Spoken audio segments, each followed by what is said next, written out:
ውጭ ያወጣውና የራሱ የቆመበት መንገድ መልካም ነውና ለዛ ነው ኳሱ ዳይሬክት በቆመበት መንገድ ተመልከት። እዚህ ጋር ምን አይነት ነገሮች ነው? ቢኒያምን ከኋላ ያለው ዲፌንስ አንደኛው ዲፌንስ ለቆታልና ከፊት ያወጣው እንደምትመለከተው የማዕዘን ምት ኳሱን በሁለተኛው ተጫዋች ነው የተነካው። በዚህ ቦታ ላይ መገኘቱ ትክክለኛ ቦታ ላይ ነበረ። እንዴት ሊከላከል ቻለኝ ኳስ? እንደ አሳንቲ ጥሩ ነው። አሁንም ታይሚንጉን ካየው አሪፍ ነው። ዳግማዊ ዘገየ ብዬ ነው ማሰው። የመጨመሩ ተጫዋቾች መካከል አንዱ ነው ስሌማን ሐሚድ ኳስ ቢኒያም ጎል ያስቆጠር ተቃርቦ ነበር። ቅድም እንዳነሳውልህ ምናልባት ዲፌንስ ላይ ትንሽ ልምድ ባለው ሰው ቢካተት ነገሮች የተረጋጋ ሱሌማን ያሻገረውን ኳስ በኩል ሌላ ኳስ ሳጥን ውስጥ ቅዱስ ጊዮርጊሶች አደገኛ ኳስ መስሏል። በረከት ወልደ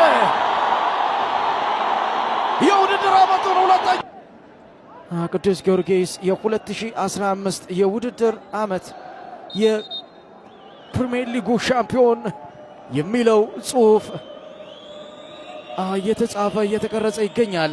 5 በጨዋታ ጎል ተቆጥሯል። አጎሮ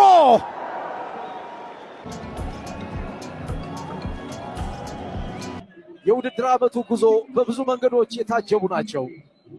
ቅዱስ ጊዮርጊስ እግር ኳስ ክለብ የ2015 የውድድር ዓመት የቤት ኪንግ የኢትዮጵያ ፕሪሚየር ሊግ ሻምፒዮን ሆኗል። ከጽናት ጋር